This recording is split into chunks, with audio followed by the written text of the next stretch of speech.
Every 5 seconds, a person is displaced, forced to leave their home in order to escape war, persecution, or natural disaster. It has become a global issue in not only Africa and Asia, but also in Europe, the Middle East, and the Americas. Over 65 million people are displaced worldwide, departing a home they don't want to leave, on a journey they don't want to take. Over 22 million are refugees fleeing repression, conflict, and climate change. Over half are under 18, and 10 million are stateless, without access to education, healthcare, employment, or freedom of movement. My job as a missionary is to tell stories using both images and words about how God is moving in the world to empower people who've too long been relegated to the margins. In some of the societies where we are engaged in mission work, refugees are often seen as a burden. But I would like to suggest today that we as people of faith see refugees and the displaced as blessings to us. After all, these strangers may be angels or Jesus. In 2015, one image of a Syrian boy brought into sharp focus the plight of the migrant and refugee.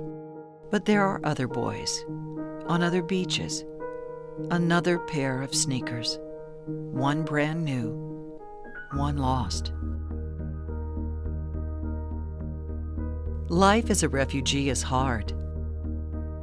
Displaced people are not always welcomed. Hungary insisted migrants keep moving to somewhere else. Cambodians have been displaced by modern development, and mining operations in the Philippines have forced indigenous people from their villages.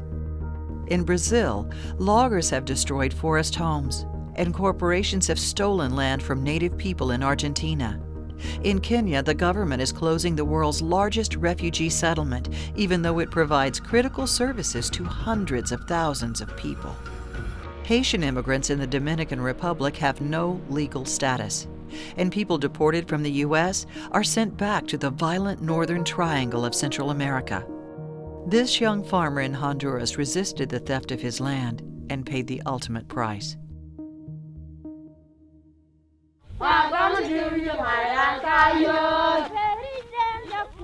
Still, hope thrives in a hopeless environment.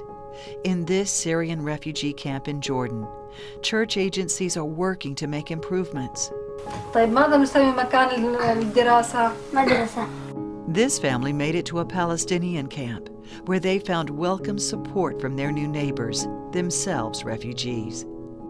In Czechoslovakia, volunteers guide families across the Serbian-Croatian border. The Croatians will organize all this transport for free. You don't have to pay anything.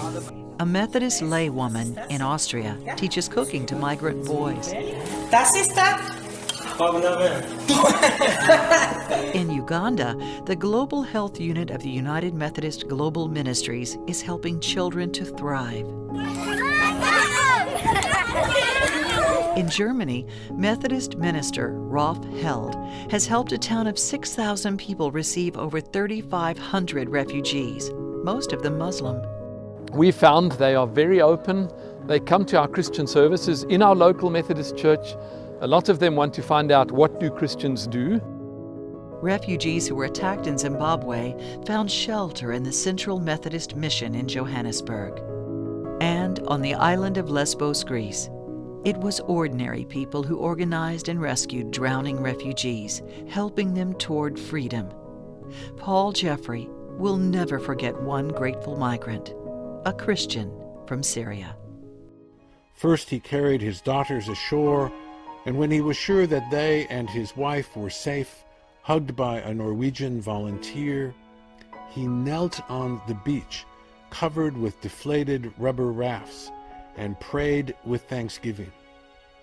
Nabil then arose and came and hugged his family, kissing the Norwegian woman, his wet clothes dripping water as he repeated over and over, "Shukran, shukran, thank you." Shukran, he said, weeping. Thank you. Thank you.